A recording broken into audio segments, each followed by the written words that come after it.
Hello, hello, Lisa Kneller here, your thinking partner for life's greatest challenges. And today is day 3 of my recap of Atlas of the Heart, mapping, meaningful connection, and the language of human experience. I covered the introduction, I covered chapter 1, we did a couple of emotions yesterday. And today I'm on chapter 2. So it's day 3, chapter 2. And I'm going to be talking about places we go when we compare. And Brene mentions 7 emotions here in this chapter. She mentions comparison, admiration, reverence, envy, jealousy, resentment, Schadenfreude, I don't know if you've ever heard that term, and Freudenfreude. And I'm only going to go over envy, jealousy, and resentment because I feel like those 3 are kind of primary emotions that we feel within the context of our relationships. But I do want to mention comparison because comparison is always looking at other people and making judgments about yourself and that other person or whatever and comparing. And a friend of mine calls it comparanoia.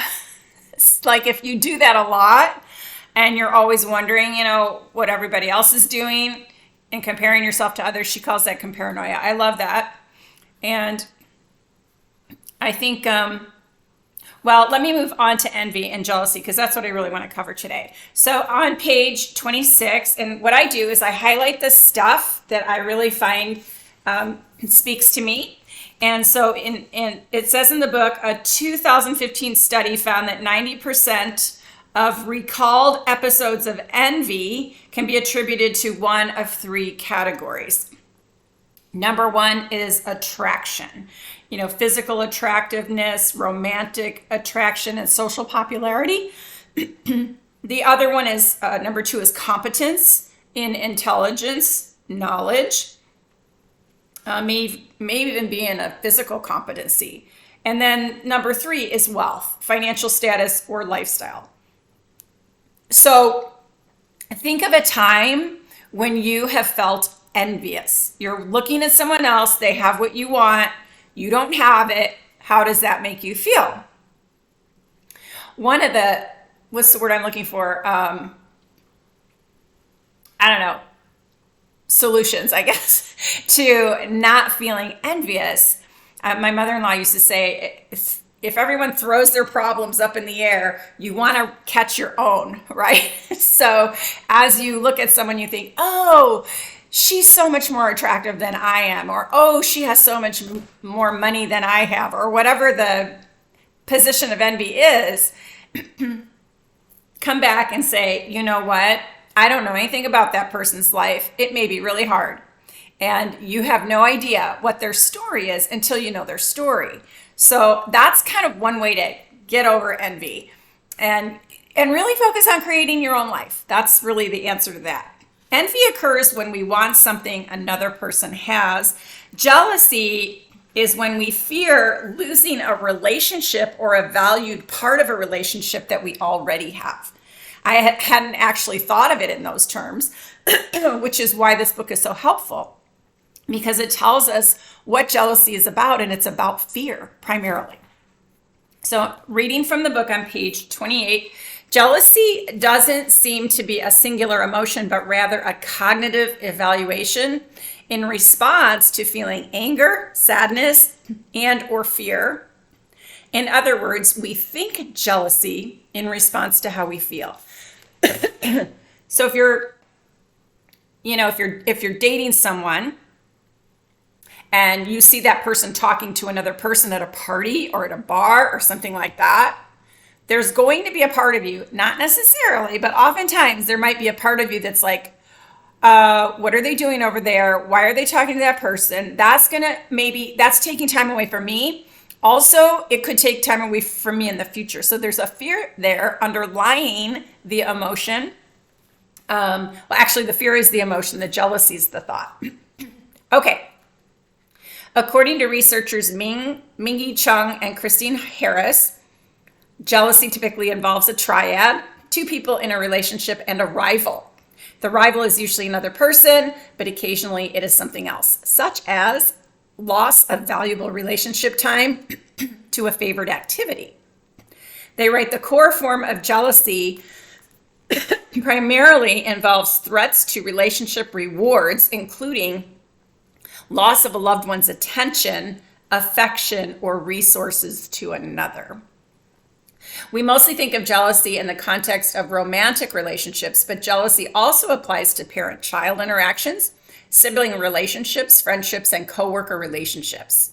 In children, jealousy most often relates to loss of parental attention or perceived special treatment of a sibling that they believe to be unfair. In adults, and kids do that all the time, right? Mommy loves you more, or mommy loves me more.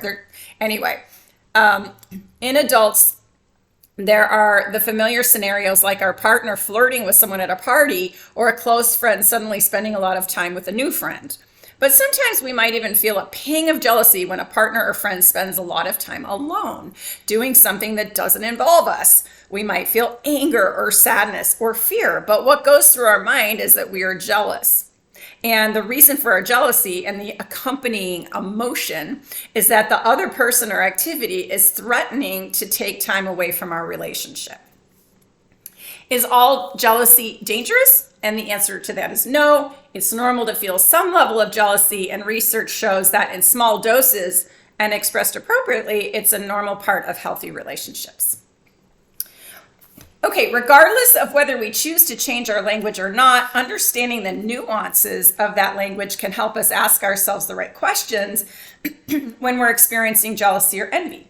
If we're feeling afraid or sad or angry, or we're deep in coveting mode, that's wanting what someone else has, we have the tools now to ask ourselves. So listen up. Am I fearful of losing something I value to another person? Or do I want something someone else has? If I want something that someone else has, do I want to see them lose it? Or is it not about that? If I'm scared I'm losing something important to me, what kind of conversation do I need to have with that person? So understanding the emotion is key to figuring out what to do about it. And it may require a conversation, basically, is what she's saying. Now, so I'm going to just go to resentment real quick and just read the definition that Brene has put in the book. Resentment is the feeling of frustration, judgment, anger, better than, and or hidden envy related to perceived unfairness or injustice. It's an emotion that we often experience when we fail to set boundaries or ask for what we need, or when expectations let us down because they were based on things we can't control, like what other people think, what they feel, or how they're going to react.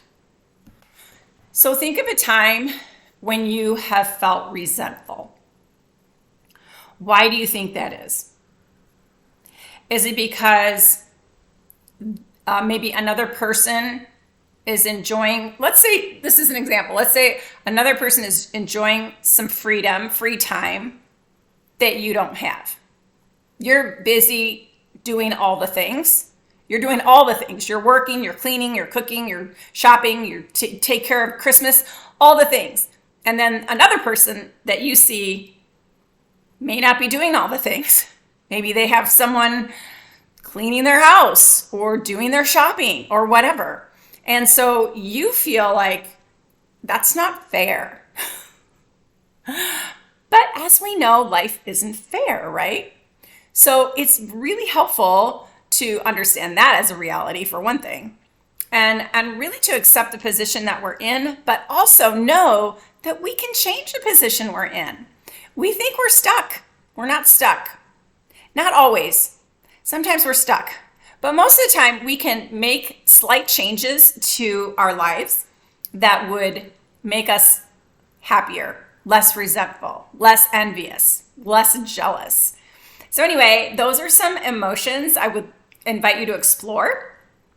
And put your comments below if you have anything you want to share. Thanks for watching, and I'll see you tomorrow.